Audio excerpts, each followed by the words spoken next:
Welcome to Misha Dianne, What's Santa Barbara? Hello. We just watched episode 81. And Sophia begs Peter to tell her who killed Channing. She gets a little bit carried away and actually puts Channing into cardiac arrest. Peter. Oh, Peter. Yeah. So the doctors and nurses come rushing in and she has to escape. So they spend some time working on Peter. And eventually his heart goes down back to a normal rate. Mm-hmm. And he's not really very conscious. He doesn't really say anything. Now Mason and Santana meet up, and Mason offers to give Santana a massage. So he does that. We seem to have a... And then she's... sorry, go ahead. I was going to say they seem to have a nice, friendly, intimate moment. Yeah, he's giving her a massage. Opens, her shoulders a little bit to him. He moves a bit too far down, so she decides it might be better if she gave him a massage. Yeah. So, yeah, that seems to be a nice thing for them, and then they end up kissing at the end of it. Mm-hmm. So progress on that front for Mason. Progress on that front for Mason, yeah. So she might have, forgotten about Cece. Now, Cece asks Gina to move into the Capwell mansion, which, by the way, is still a dump after the earthquake. There's just bits and pieces everywhere, but Gina starts helping pack things away, and I think we're seeing a bit of the Gina that we will come to know and love in the future. I think she's realized that Cece's a wealthy man, and all she needs to do is marry him. Yeah, she seems a little bit calculating in this. Yeah. She comes in and she makes sure that he's kind of in a quiet spot, and then she starts loudly putting bits of rubble into a bucket so he can see that she's cleaning up and she's committed to helping him recover. And she also has later a little bit of a moment with Santana where she tells her that, she views Santana as her best friend, basically, so... She does check with Santana to see if she, if it's okay for her to try to date Cece. And Santana says, oh, it's definitely over between us. Yeah, so she's kind of moving in that direction. She's lining her ducks up in a row, I think. But I think this is the first time we've seen anything from Gina that indicates that she might be scheming. Yeah. She's just been totally neutral about things up until now, Yeah. So I don't know if this was a calculated change by the writers or if they had this planned all along, but this is a new Gina. We're seeing the glimmerings of. Just the glimmerings, yeah. Yeah. Cruz has found the missing plane. He's looking over some sonar reports, and he sees some indications of where the plane is, but he's not entirely sure where it's located. Right. So he's on the phone on the ever more spectacular spy equipment with his bosses, and they're anxious for them to find that plane because they know the Russians are out there. We haven't seen the Russians for a while. No. Now the Amanda Lockridge has shifted by 45 degrees. Yeah, Lionel's very excited about this. Yeah, he and his diver are taking a look at things and making plans for him to go down. And he starts looking through the Lockridge portfolio that he manages to see what assets he can sell off to finance the dive. And Minx comes and says, oh, you're not in charge of that portfolio anymore. I'm giving it to someone else. Yeah. So that stuns Lionel, even though she'd been threatening that for a while. And then later, Minx hands it over to Brick. Says, oh, you've done some stock trading. You turned $500 into $2,500. And he wonders how she knows all these things. Yeah. And, he says, do you know all the girls I dated too? And she doesn't answer, so she may well know that. So this is what she's been grooming Brick for. Yeah, so he looks at it and says 13. I assume that means it's $13 million. Yeah. So she's handed over a $13 million portfolio to him. Now, in truth, this looked like an empty folder. I didn't spot that. There was some good acting there. And, of course, Minx always has her riding crop now. So Yeah. she had that. She was armed with that for this episode as well. Yeah. Cece and Cruz look over the pipeline damage, and thanks to Cruz's insistence, nothing survived damage except a little bit to number 6. Yeah. So things are going well at Capwell Oil.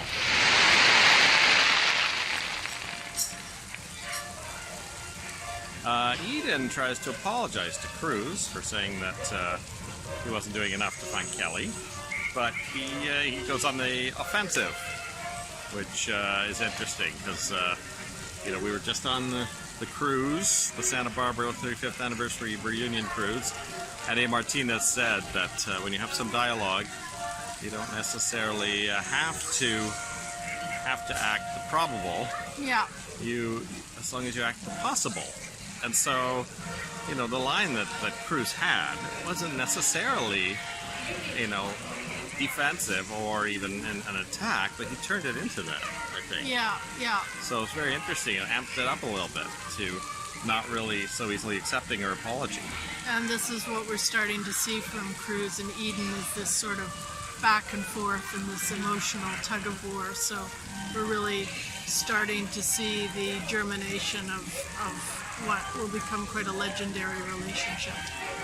So Cruz just leaves Eden there I think they're in the hospital. Is that where they are? Yeah. And a little boy shows up and mentions casually his parents have been missing since the earthquake, and that the Red Cross couldn't help him, and the hospital couldn't help him, so Eden offers to help him. He seems quite reluctant, thinks she looks like some society girl who just wants to say she did a charitable act. Yeah. But she gives it back to him, and they go out to find his parents. They go to the electronics store where the mum works, I guess, and they encounter some people who are looting, and Eden gets knocked over. Looks like she was caught off balance, and so the boy says he might be better off without her, as she's such a terrible and she kind of provoked it too. So but the boy indicates the Montecito area where his parents had been looking to buy a house, and that there were 2 properties that they were planning on looking at that day of the earthquake, so that may be their next stop.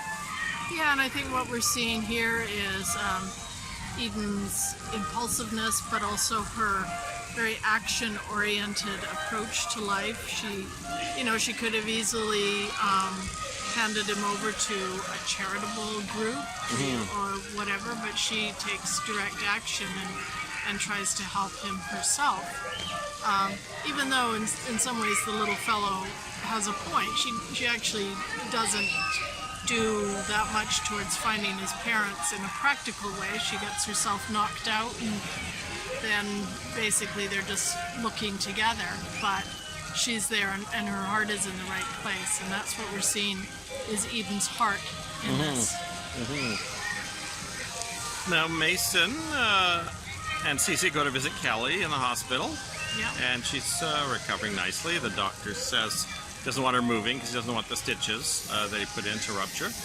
I guess she had some internal injuries. Yeah. And Mason tells her that he has dropped the cocaine charges against Joe and reinstated his parole. Yeah. So that's nice for her. And then he says, I think Peter wants to confess to killing Channing, which shocks Cece. Yeah. And Kelly really wants to go because he says, he only wants to talk to Kelly. Yeah. He really wants to go. The doctor says, no way. You're going to rip those stitches. So they wait till the doctor's gone. And luckily at that time, Dominic shows up. Yeah. And she says, oh, perfect, you can wheel me into Peter's room. Yeah.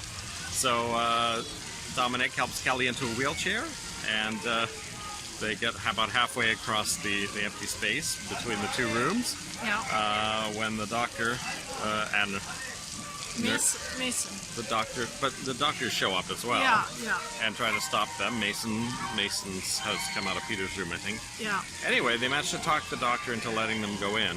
Yeah. Mason's pretty curious as to who Dominic is, I think. And Yeah, and then- Kelly's just like, oh yeah, this is Dominic. this is my friend Dominic. So Yeah.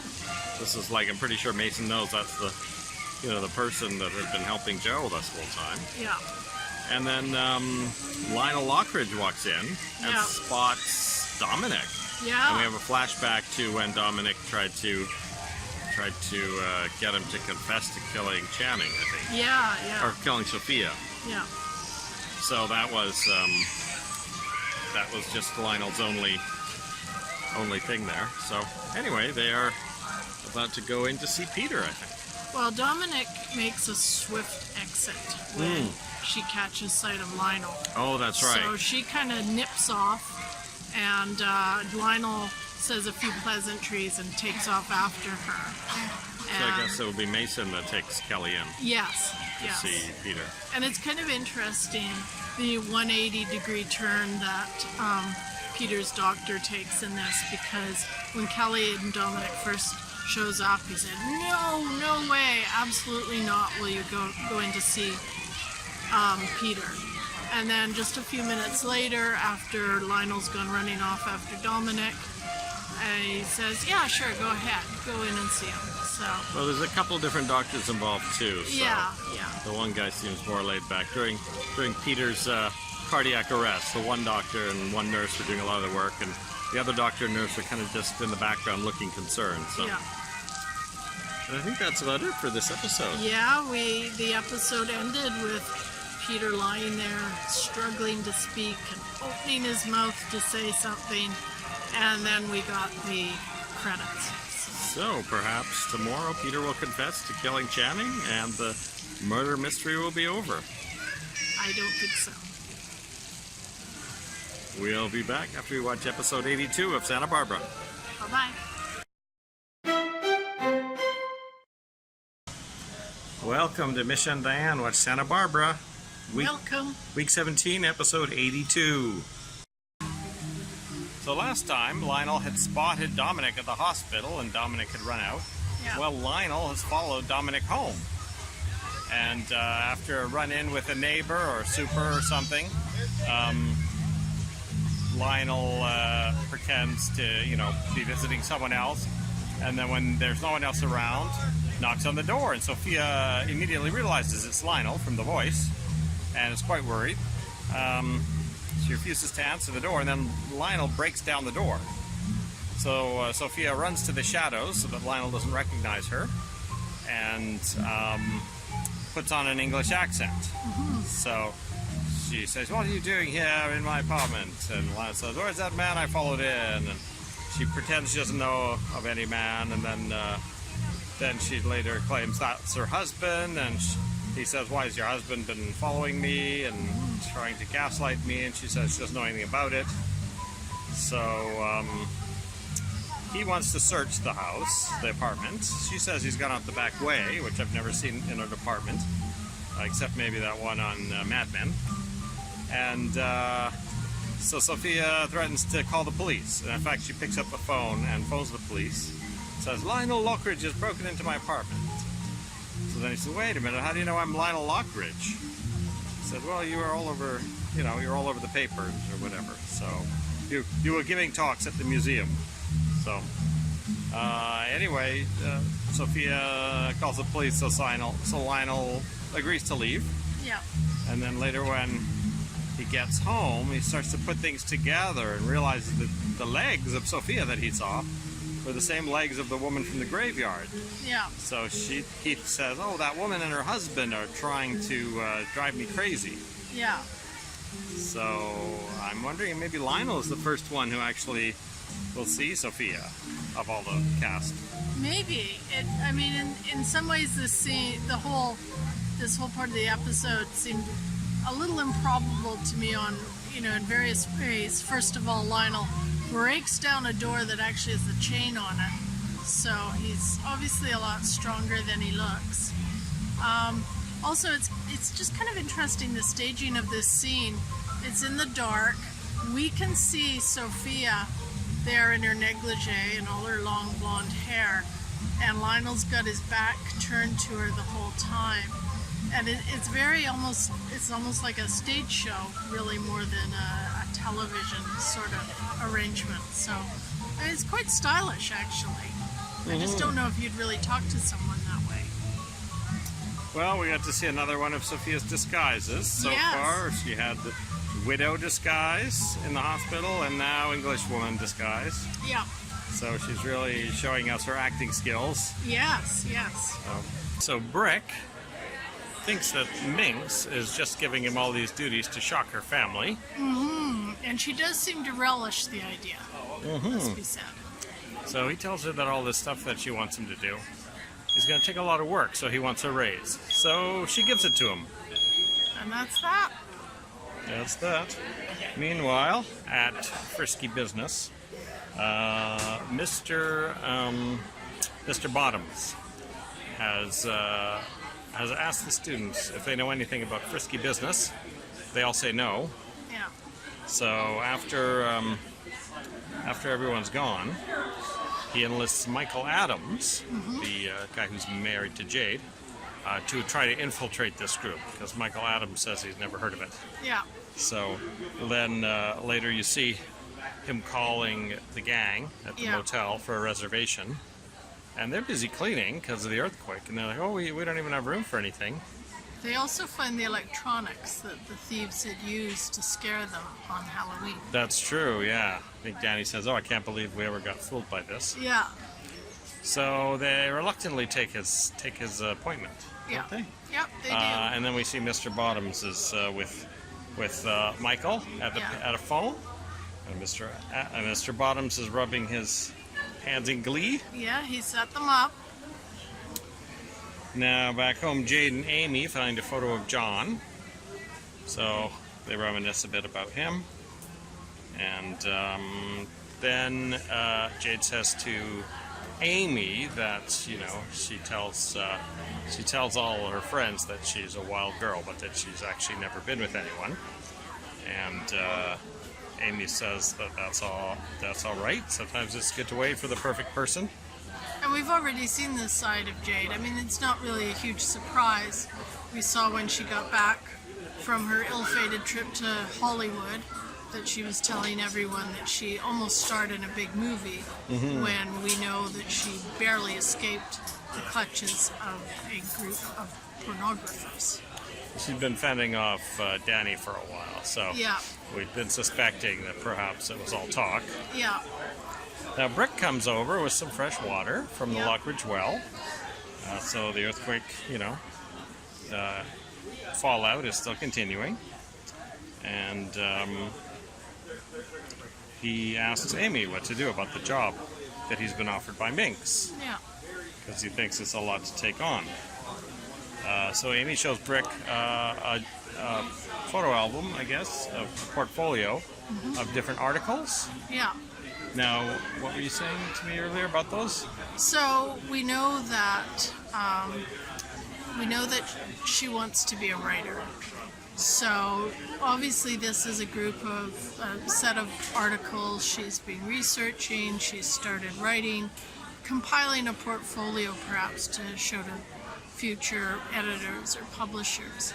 And the theme of these stories is people who have had their lives suddenly changed.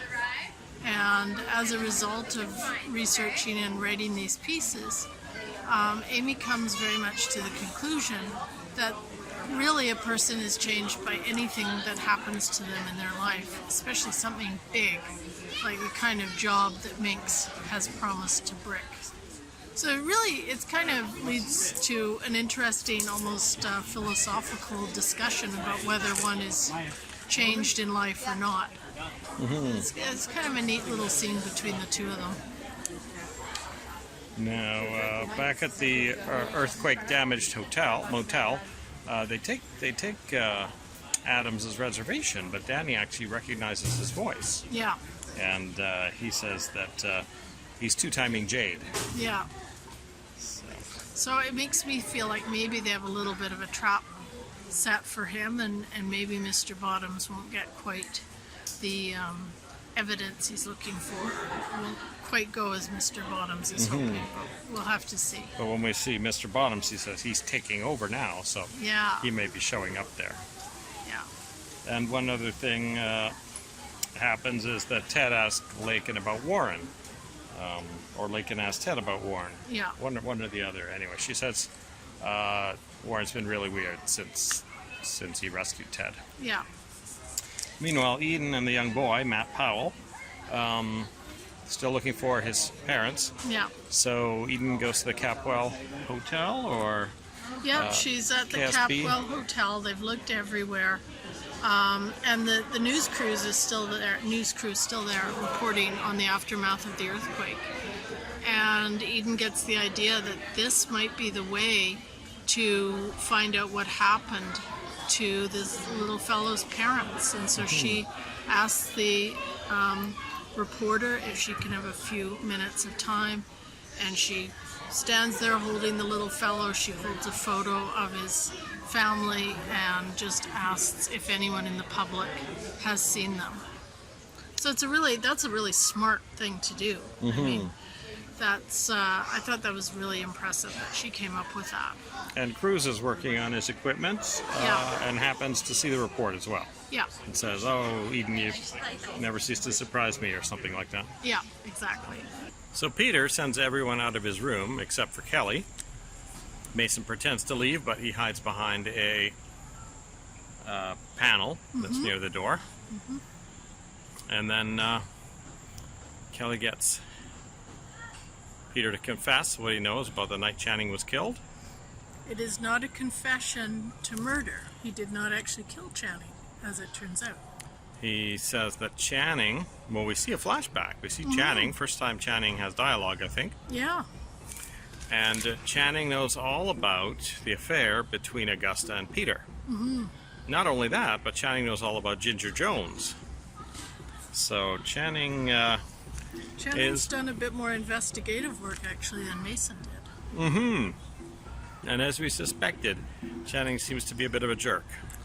Yeah, he definitely doesn't seem like a nice guy. And it's really interesting to actually see him, because we've heard so many things from CC, we've heard so many things from Santana, and this version of Channing really doesn't seem to measure up to those sort of glowing reviews that people remember him by. So Peter says basically, you know, he wanted Kelly to himself, and wanted Joe out of the picture, and I guess was hoping Channing would help him with that when he told him that Joe and Kelly were going to elope. Yeah, Channing didn't seem to help, so he says to Kelly, "So I was going to come back the next day for Channing's party and kill him." yeah, So Peter tells Kelly that he saw Channing receive a note from someone. And Kelly asks if he was the one who sent the note, but he says no. So then Peter says that Channing went to the study. So Peter went outside, ran around the house to the window to the study, and peeked inside. yeah, Now, Peter says that he saw Channing on the ground, already shot, yeah, and someone else in the room. yeah, And then he says he saw Joe and a man with a beard come into the room. yeah, Joe knelt down by the body, picked up the gun, and then the man with the beard ran away. And it's about this point that Peter realizes that Mason is skulking at the door. The way they've cut cut back and forth from Mason to Peter and closing up on Peter's eyes. The idea I get is that that Peter's just noticed Mason's there. So maybe he's seen a little bit of a shadow as well. We don't really quite know from Peter's point of view what he can see, but he's got some idea. So then Kelly just wants to know what else he saw, and he says, "Well, I saw another man." And that is all he says about that, because that's the cliffhanger, and we see a close-up of Mason looking perhaps anxious about what Peter's going to say. Well, and also during this whole confession, one thing Peter's made darn sure to talk about is the fact that Mason was behind the setup of Joe Perkins. Martinez. Right. He said that he's the one who set up the cocaine, and it was Mason who basically forced him to do it. Yeah. So Kelly looks up at Mason. That actually is what probably triggered Yeah. Peter to realize that Mason was still in the room when Kelly looked over at him. Yeah. So that was the cliffhanger for the day. Yeah. So we'll find out if Peter's going to say that Mason shot Channing. I think that about covers everything we've seen in this episode. I think so. So we'll be back for episode 83 of Misha and Dianne Watch Santa Barbara. We'll see you later, and goodbye from Animal Kingdom. We'll be back soon after we watch episode 83 of Santa Barbara. This week's spotlight is on A. Martinez, who played Cruz Castillo on Santa Barbara. Adolfo LaRue Martinez III was born September 27, 1948, in Glendale, California. He was married to actress Mare Winningham in the early 1980s, and has been married to Leslie Bryan since 1982. They have 3 children, Devon, Ren, and Dakota. Martinez starred in musical productions while in junior high school, and was in a rock band while in high school. At the age of 12, he competed as a singer in a talent competition at the Hollywood Bowl. His first credit is a 1968 movie called The Young Animals. During the 60s, 70s, and 80s, he appeared in numerous shows such as Mission Impossible, Ironside, Mannix, Bonanza, Hawaii Five-0, McCloud, Columbo, The Streets of San Francisco, The Hardy Boys' Nancy Drew Mysteries, All in the Family, Policewoman, The Incredible Hulk, Quincy, Barney Miller, Fantasy Island, Remington Steele, and Whiz Kids. Beginning with episode 11, Martinez appeared as firefighter/secret agent/oil consultant Cruz Castillo in 1,493 episodes of Santa Barbara. After Santa Barbara, Martinez appeared as Daniel Morales on L.A. Law, Profiler with Santa Barbara co-star Ali Walker, General Hospital as Roy DeLuca, For the People as Michael Olivas, One Life to Live as Ray Montez, The Bold and the Beautiful as Dr. Ramon Montgomery, Days of Our Lives as Eduardo Hernandez, Longmire as Jacob Nighthorse, and most recently The Bay as Nardo Ramos. Martinez took part in the Santa Barbara 35th Anniversary Reunion Cruise in November 2019. Be sure to enjoy today while visiting this land of tomorrow. Misha and Dianne have watched episode 83 of Santa Barbara.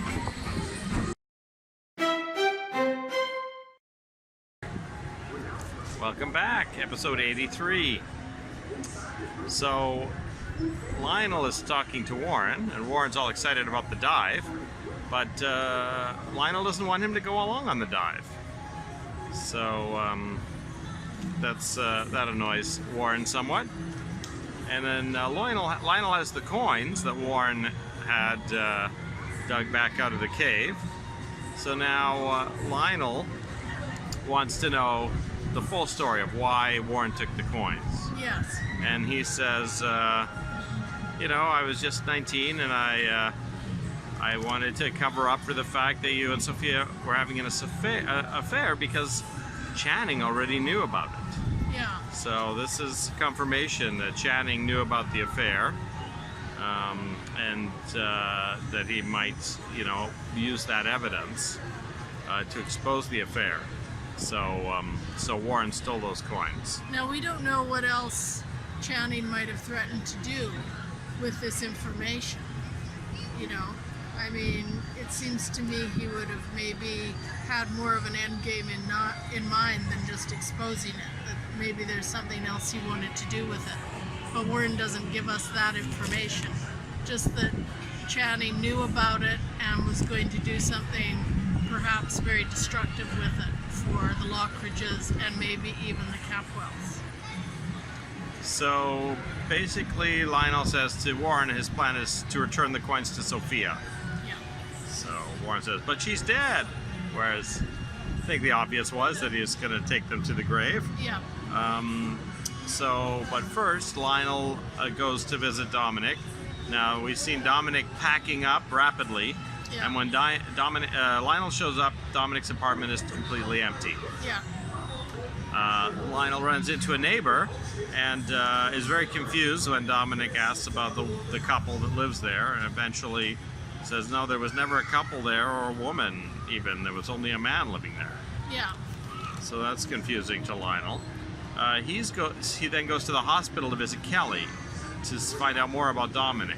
And other than Kelly just saying, oh yeah, it's Joe's friend Dominic, she doesn't give any more details to Lionel that he can use. And as I was watching this scene, two things struck me. First of all, that we haven't really seen Joe for a while, so it'll be interesting to find out what he's doing in subsequent episodes. But also, I was thinking about just how much the story would have turned if at this point Kelly had said, oh, well, Dominic's actually a woman, which of course she wasn't going to do, but definitely that would have impacted Lionel's thinking a lot, I think. Now, at the hospital, Eden and Matt meet Cruz, and basically they enlist Cruz to help with the search. He's got a lot of resources that Eden knows about. Then Lionel spots Eden wearing the Sophia's t-shirt. So he goes to apologize to Eden for, their previous adventures, I guess. Yeah. And she says, it's fairly clear to me that you had an affair with my mother, and she wants details about that. Yeah. So we don't really hear anything from Lionel, but that next thing we see Lionel is he's at the graveyard. Yeah. And he buries the coins sort of above Sophia's grave. Looks like the graveyard people have put everything back together after the earthquake. But guess who's watching from the shrubbery? It's Dominic. Yeah, you just see this little bearded face above the bushes. So as soon as Lionel leaves, Dominic digs up the coins. Yeah. Now, we don't know what Lionel actually said to Eden during that gap. We don't know. But Eden does make it clear to Lionel that she is an independent woman. She's her own person. She's not Sophia. So I think that was really good for her to clarify. Yeah. Back in Peter's hospital room, he reveals to Kelly that there was another person in the room when he saw Channing lying on the ground. And he can clearly see Mason in a mirror at this point. Yeah. So he says it was Mason. And he disappeared behind the bookcases. And then Peter dies. And then Peter is revived. And Kelly asks Mason if Peter was telling the truth. And Mason says that Peter lied. And then she leaves, and as the nurses and doctors are working on him, he dies again. And then they revive him again, and Mason says that he needs Peter alive. Yeah, this actually felt like a great big FU from Peter to Mason. It's perfectly possible that Mason was in the room with Channing. I mean, there's no reason to think he wouldn't be, but just the way this plays out, it seems like Peter is going to get one last dig at Mason if it's the last thing he does, which it might very well be. And that's what it felt like. And Mason looks very shaken and angry at the end of this, and he sort of is swearing under his breath. So I think at this point he needs Peter alive, and he needs to coerce him into not continuing with this version of events. So if it's interesting to wonder if Peter actually did see someone else, and is saying it was Mason, just to dig Mason, or if Peter even was there. Yeah. Or if Peter was the man behind the bookcase. Yeah. And he's just changed it all. Yeah. So Cece and Santana argue. They're discussing the fact that Gina's moving into the Capwell mansion. And then she asks Cece, well, what would happen if Gina marries someone else? That, she may take Brandon away, and he may not be as interested as Stockman was in letting Cece in Brandon's life. So, meanwhile, Ted and Lakin are at the Lockridge house, and Ted says that he can't stay, he needs to visit Kelly. And Lakin feels this is not the real reason. She just feels that he just doesn't want to be around Warren. And she's very angry and wants to know what's going on between them. And Warren just asks her to drop it. Yeah. So Ted goes to visit Kelly, and she says she really needs to talk to Mason. Yeah. I think from Mason's actions, it seems like he is counting on Kelly not saying anything Yeah. until he talks to her. Yeah. So Mason runs into Ted and basically says he's too busy to see Kelly. Yeah. So he's gonna try and push that off as long as he can. Yeah. I But- think he has some planning or some reflection to do. But he does tell Ted and Cece that Peter basically cleared Joe, that Joe was innocent. Yeah. So Cece and Joe and Kelly are all together, and Cece is horrified about what they did to Joe Perkins. Yeah. That they, worked to get him into jail, and what they did afterwards. And then Ted tells Kelly about the earthquakes. So she had asked him what's going on with Warren and the coins, and he said that he had been on the track of Warren, but that's when the earthquake hit, and so things got kind of muddled up there. And then Warren, saved his life. So they still haven't gotten any further in that area. Now Mason calls Santana, and then wants to come and see her. Gina talks to Santana to see if she has a problem with Cece and Gina being together. So she's clearly thinking now of moving on with Cece, Yeah. which would play into Cece's hands to get more control of Brandon. So I think, Yeah. It would so be I a think, win-win for both. yeah. So now Michael Adams visits Lakin. He is Mr. Bottom's undercover guy, and he's just finally put two and two together. Asks them if they have anything to do with Frisky Business, and warns them that Bottoms set him up. That Bottoms is the one that made him call to make the reservation, and that he's actually the one who's going to be showing up at the reservation. And then Ted and Lakin vow not to let anything come between them. Yeah. So they're still trying to figure out a way to make up for the missed rendezvous on the yacht that night Yeah. of the earthquake. So Peter says, I don't know if he said this to himself, but he says he's going to bring others down. Mason goes to visit Santana, and says that he's in trouble, and then they kiss. Yeah, we get a romantic scene finally between them. So it seems like, Mason's in trouble from what Peter said. Yeah. Got some extras that we did not pay in this podcast. We'll see how much trouble Mason gets in. I mean, I don't know. If he says you can't believe Peter, then, that would put Joe not in the clear either. So Yeah. we'll see how things go for Joe. See how things go for Mason. And I guess Mason and Santana, might be going forward too. And we'll also see how things go with Gina and Cece. One of the things I found really interesting about the scene with Gina today is that when we saw Santana try to get into Gina and Brandon's life, we were watching that all from Santana's point of view. Her going off to Paris, her trying to form a friendship just to be close to Brandon. But now we're seeing it from the opposite side. We're seeing Gina maybe had a bit of an agenda herself, which was to get close to Santana to see how serious her relationship with Cece was, and to see if there was any room for Gina to come in and form a relationship with Cece. I think Gina's had this in mind for a while now. Yeah, well, we will see. We will see exactly how scheming Gina can be. And that's it for this episode. And we will return to our hotel room to watch episode 84 of Santa Barbara from Tomorrowland. Bye. Bye.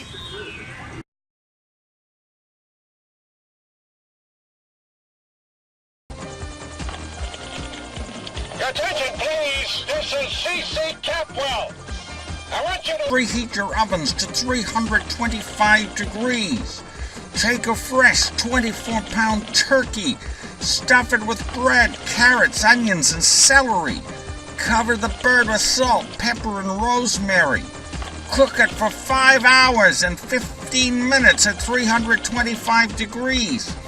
Serve with mashed potatoes, Brussels sprouts, and sweet potatoes and gravy. Happy Thanksgiving! I don't want any lives lost in this.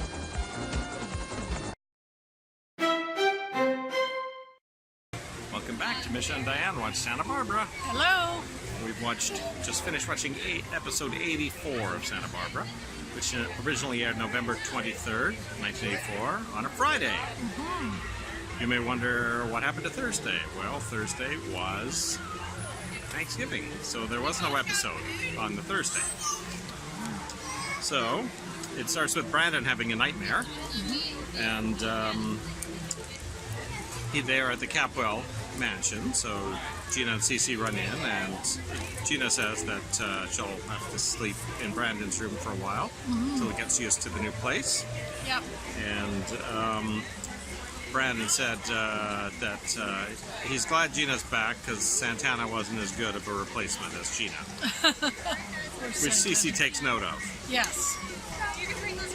Later, Santana tells Mason that Cece is paying a lot of attention to Gina, and then Mason starts talking about the fact that Peter Flint lied about him. Yes, so that's what we figured. We figured that Mason's version of events would not be quite the same as what Peter was claiming. So, as far as we could tell, Peter was lying. Santana and Mason dance, Yes. and they are listening to Paul McCartney's No More Lonely Nights. Yeah, beautiful song. After the commercial break, Santana says she thinks she loves Mason. She wants him to stay overnight and hold her, and nothing else. Which Mason seems a little disappointed by the "and nothing else" part, but I guess he he's waited agrees. Yeah. a long time, so. Cece asks if Gina is getting used to the house. She says it's getting to feel like home. Yeah. I think she intends to make it her home. Well, then when he leaves, she says to a sleeping Brandon, "It looks like I may have found you a new daddy." Yeah. All right, Joe visits Kelly in the hospital at night. We get to see Joe again. Yep, he's got a bouquet of flowers, and she's asleep, so he doesn't actually stay. He just puts a single carnation into the vase and leaves it there for her. Yep. Then he comes back when she's awake and tells her he's got a job doing construction. And she asks about John, how the family's doing with John's passing. And then she mentions all the stuff that Peter said about the night Channing was killed. Yeah. So he's pretty happy about that. At the motel, the fun motel, Lakin confirms Adams's reservation Yep. and puts him in room 4. And then they have a shift change, and Jade takes a reservation from just a random caller for room 4, and it turns out, I think it's the hooker we had on. I think it's our happy hooker. Yeah, so she calls to say she needs a room to meditate in. Jade doesn't notice the reservation that Lakin just did, so Jade puts her in room 4. Yeah. Eden meets a woman named Mrs. Anderson, who is a neighbor of Matthew, and knows Matt's parents. Cruz comes in. He's still looking. He hasn't found them. Eden promises Matthew that they'll find his parents today, Yes. which Cruz finds a little annoying. Yeah, it's a bit rash because they might not. Yeah. But Eden says he needs hope. Peter tells Mason that he died happy by by telling Kelly that he'd seen Mason. So Mason is not too happy with what Peter says, but Mason seems to corroborate that he was in the study. Yeah, and we actually find out some new information involving a secret panel in the room. He said he won't recant his story, and that he saw Mason go into a secret panel behind the bookcase. So this is another piece to the puzzle of Channing's murder. Now we know there was another way into that room. Exactly. So who knows how many people were in and out of that study. It was just so much fun to see Mason and Peter go at it again, even though Peter is lying there, you know, in this hospital bed all hooked up to stuff, and they're still just going at it. And they've still got each other in a sort of catch-22 position as well. Yeah, so Mason says, well, as soon as you're well enough, I'm gonna file murder charges against you for trying to murder Joe Perkins. So Peter says that they're both in the same boat with respect to, you know, Kelly and the Capwells, that they both knew that Joe was innocent. And he seems happy that Mason will be, you know, a pariah to his entire family. Yep. Kelly runs into Mason in the lobby and says, I need to talk to you.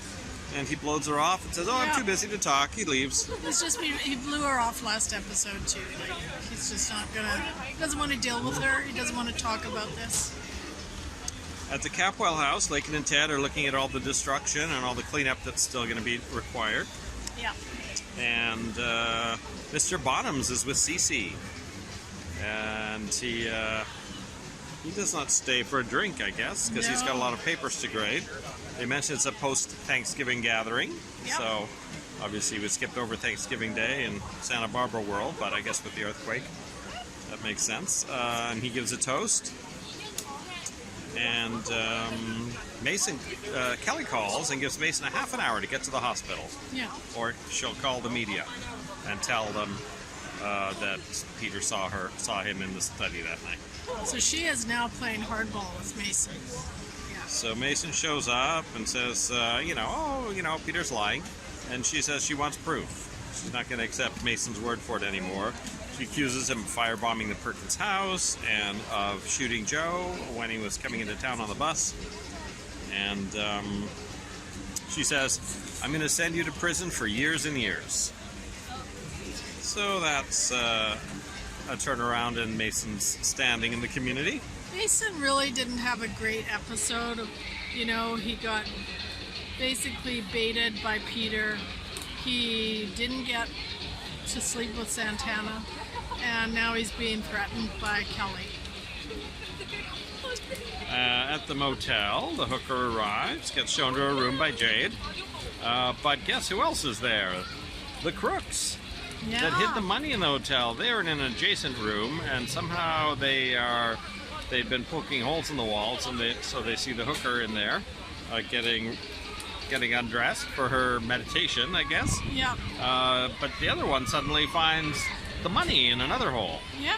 So they're trying to be quiet and spy on the hooker and get the money. Then there's a shift change. Jade goes out. Lake and Tad and Danny come in.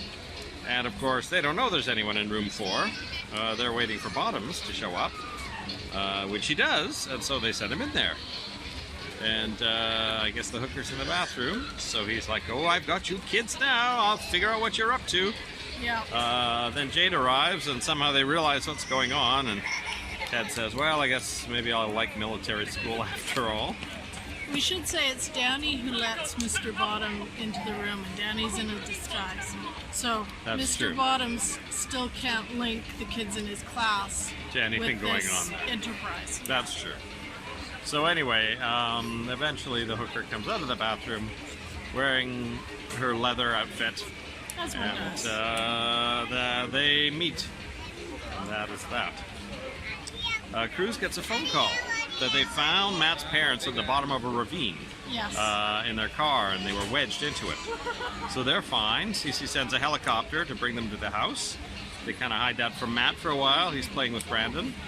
And then the parents come in, and they have a happy reunion. Yeah. And Cece invites them to dinner. Yeah. So, and I guess I forgot to say, with Mr. Bottoms, the hooker assumes she's his customer. Yeah, it'll be fun to see how that plays out. So this has been a short week of Santa Barbara. They only did 4 episodes this week, week 17. So we'll be back for week 18, probably tomorrow, after we've watched episode 85 of Santa Barbara. Bye-bye. Everyone, may I have your attention, please? This is C.C. Capwell wishing all Capwell employees and their families who survived the oil rig explosion and the earthquake and the shooting at the animal reserve and having a child hidden from them for 5 years and being falsely imprisoned for 5 years, Happy Thanksgiving!